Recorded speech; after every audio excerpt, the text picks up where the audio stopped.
All right, let's dive into a topic that honestly affects so many Canadians but is just wrapped in layers of confusion: disability benefits. In this explainer, we're going to pull back the curtain on the whole process, shine a really bright light on some nasty hidden traps, and basically arm you with the knowledge you need to navigate it all. Okay, let's get into it. Just take a second and really imagine this. One day, you're living your life, you're going to work, everything's normal.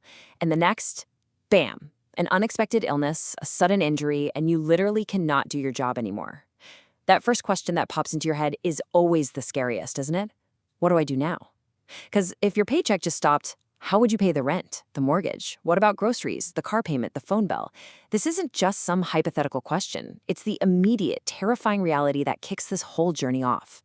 And this quote it captures that feeling perfectly. It really is a gut punch. You're trying to deal with this massive, life-altering health problem, and at the exact same moment, your entire financial world just evaporates. Now, this is where disability insurance is supposed to be the hero, right? It's your financial safety net, designed to catch you when you fall. But, and trust me, this is a huge but, as we're about to see, that safety net is way more complicated than it looks. It's tangled with confusing jargon, impossibly long waiting periods, and critical traps that can leave you in a terrible spot when you need help the most. So the time comes. You need to apply for your long-term disability benefits, or LTD. Let me be really clear about this. This is not as simple as filling out a form and getting a check. The application itself is less of a straight line and more of a complex maze that's going to require a ton of patience.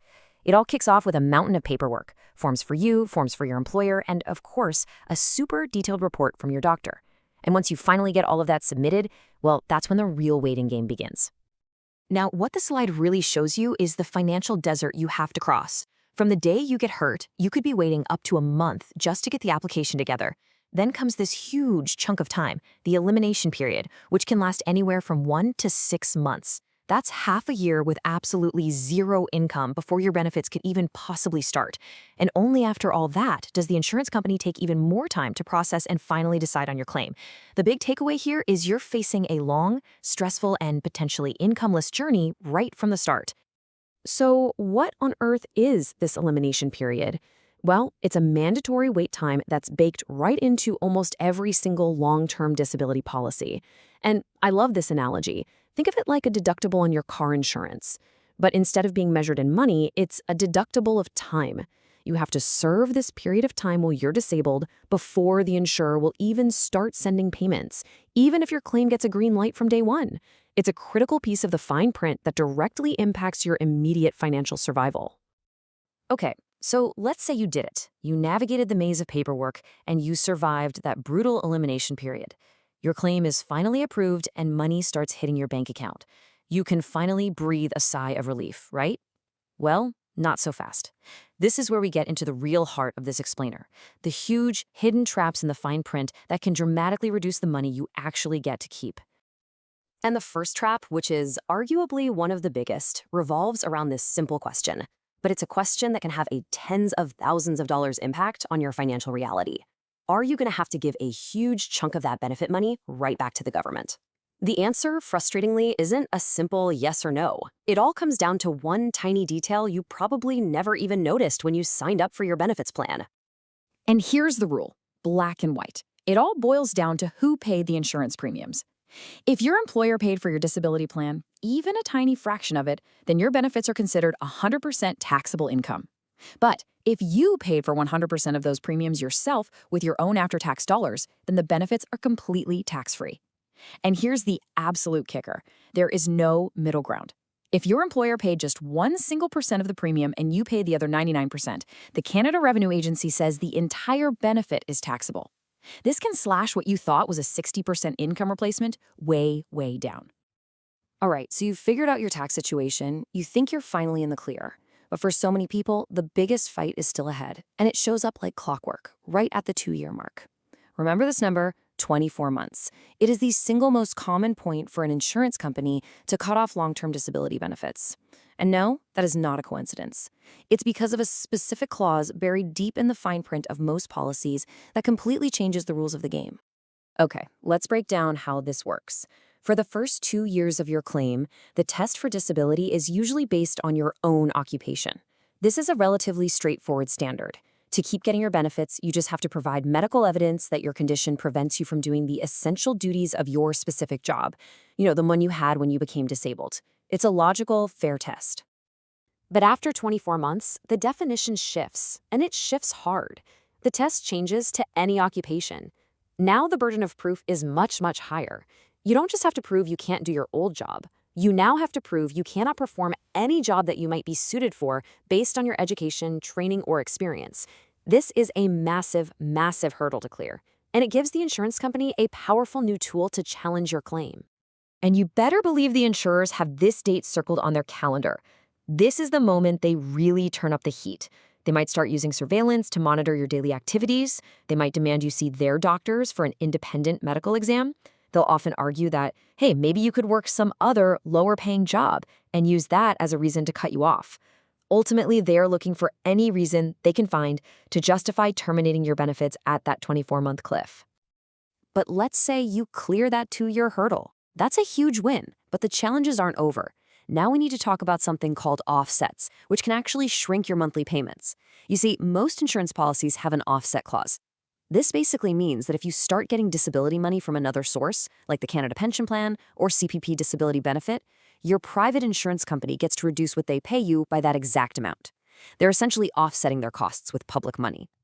But here's where another sneaky little trap is hiding, especially if your private benefits are tax-free. Canada Pension Plan disability benefits, they're taxable income, and the insurers reduce your private payment by the gross pre-tax amount of your CPP benefit. So think about it. If your private benefit was tax-free, you're now forced to swap $1 of tax-free money for $1 of taxable government money. The end result? Your actual take-home after-tax income goes down, all while the insurance company saves money. It's a win for them and a net loss for you.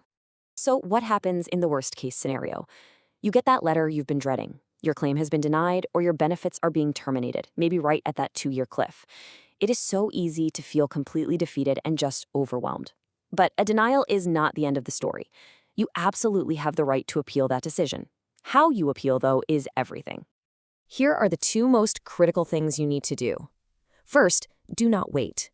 There are strict legal time limits, usually 2 years from the date of that first denial, to file a lawsuit. If you miss that window, you can lose your rights forever. Second, and this is so important, don't just rely on the insurance company's own internal appeal process. I mean, you're basically just asking the same people who already said no to please change their minds. The success rates for those internal appeals, they're not great. Getting professional legal advice is often the most effective way to go. And this really brings us back to the central theme, doesn't it? We all get disability insurance thinking we're buying peace of mind, a safety net. But as we've seen, the reality can feel a lot more like a battleground, where you have to constantly fight for the very security you thought you already paid for. Knowing the rules of this fight, the tax traps, that 2-year cliff, the offsets in your legal rights, that is your absolute best defense. So with all these potential pitfalls, how do you take back control? Well, it really comes down to knowledge and proactive planning. Understanding your policy is step 1 for sure, but building a complete financial plan that actually anticipates these challenges is what creates a truly secure foundation for you and your family. It's about building a strategy that's bigger and smarter than just one insurance policy. And this is why professional financial guidance can be such a game changer. It's about making sure your disability insurance works together with your retirement planning, your RRSPs and RIFs. It means making sure it's integrated with your investment solutions, like your TFSA or the RESPs for your kids, and even your long-term estate planning. It's all connected, and an expert can help make sure there are no gaps in your safety net. For those of you looking for that kind of professional guidance, one resource that came up in our source material is Muneris Financial Services. They specialize in creating these kinds of customized financial solutions, covering everything from insurance to investments to retirement security. So if you want to talk to an expert who can help you make sense of all this, here is their contact info. It's really about empowering yourself to make informed decisions for a secure future. So we'll end with this. We've walked through the long waits, the tax traps, the 2-year cliff, and the offset clauses. Remember, a true safety net is one you understand completely. So take a look at your own coverage, ask the tough questions, and make sure that the protection you think you have is the protection you actually have. Is your safety net truly secure?